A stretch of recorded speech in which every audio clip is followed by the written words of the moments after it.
कश्मीर में तेजी से पैर पसारते आतंकवाद को अब नेस्ता नाबूद करने के लिए भारत सरकार तैयार हो गई है।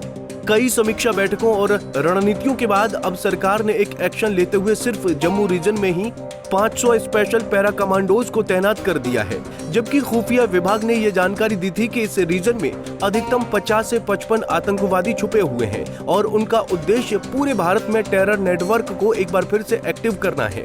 मतलब सरकार अभी ही सांप के बच्चे को मुंह कुचलकर उसे मार देना चाहती है।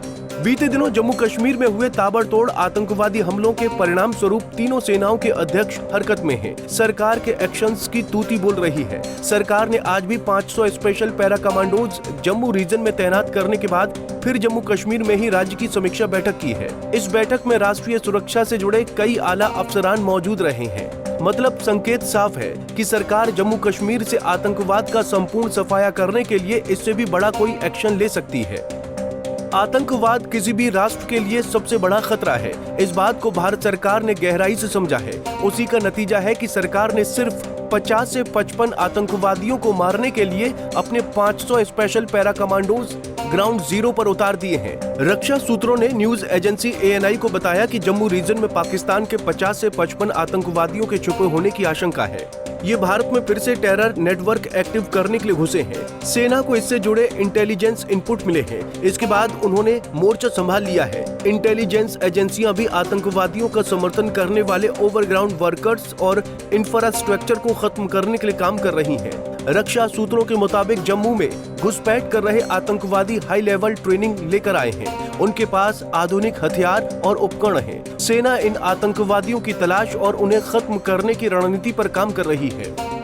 आर्मी चीफ उपेंद्र द्विवेदी जम्मू में ही मौजूद हैं। उन्होंने सेना के अधिकारियों के साथ जम्मू में बढ़ रही आतंकवादी घुसपैठ की घटनाओं को लेकर मीटिंग की है। आतंकवादियों से मुकाबला करने के लिए सेना पहले ही 35 से 4000 सैनिकों की अपनी ब्रिगेड उतार चुकी है। इसके अलावा जम्मू में सेना के पास पहले से ही एक काउंटर टेररिस्ट इंफ्रास्ट्रक्चर है, जिसमें रोमियो और डेल्टा फोर्सेज के साथ साथ राष्ट्रीय राइफल्स की 2 फोर्सेज शामिल हैं। गौरतलब है कि जम्मू रीजन में सेना ने 20 साल पहले पाकिस्तान पोषित आतंकवादी संगठन जैश-ए-मोहम्मद और लश्कर-ए-तैयबा के जिस लोकल नेटवर्क को सख्ती से निष्क्रिय कर दिया था, अब ऐसी खुफिया जानकारी है कि वो पूरी ताकत से फिर एक्टिव हो गया है। पहले ये लोग आतंकवादियों का सामान ढोने का काम करते थे, अब उन्हें गाँव में ही हथियार, गोला बारूद और खाना पीना दे रहे हैं। बीते दिनों जिन 25 संदिग्धों को हिरासत में लिया गया था, उन्होंने पूछताछ में इसके सुराग दिए हैं।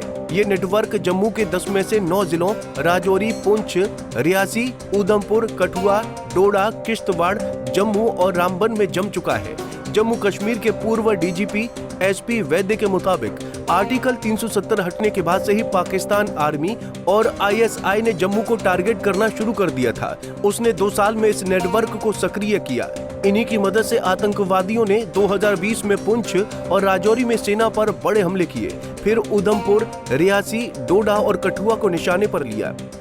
खुफिया सूत्रों ने बताया कि 2020 तक जम्मू रीजन में काफी सुरक्षा बल तैनात था। हालांकि गलवान एपिसोड के बाद चीनी आक्रामकता का जवाब देने के लिए यहां की सेना को हटाकर लद्दाख भेज दिया गया।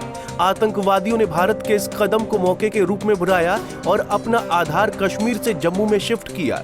यहाँ इनका पुराना लोकल नेटवर्क पहले से ही था, जिसे एक्टिव करना था। वही हुआ है। जम्मू में आतंकी घटनाएं सांप्रदायिक रंग भी ले सकती हैं। यहाँ कश्मीर के मुकाबले जनसंख्या घनत्व कम है और सड़क संपर्क सीमित है। बड़ा इलाका पहाड़ी है, इसलिए आतंकवादियों को यहाँ मार गिराने में समय लग रहा है। Bureau report, Punjab Kesari TV. हमसे जुड़े रहने के लिए हमारे YouTube चैनल को सब्सक्राइब करें और नई वीडियो की नोटिफिकेशन के लिए बेल आइकॉन को दबाएं।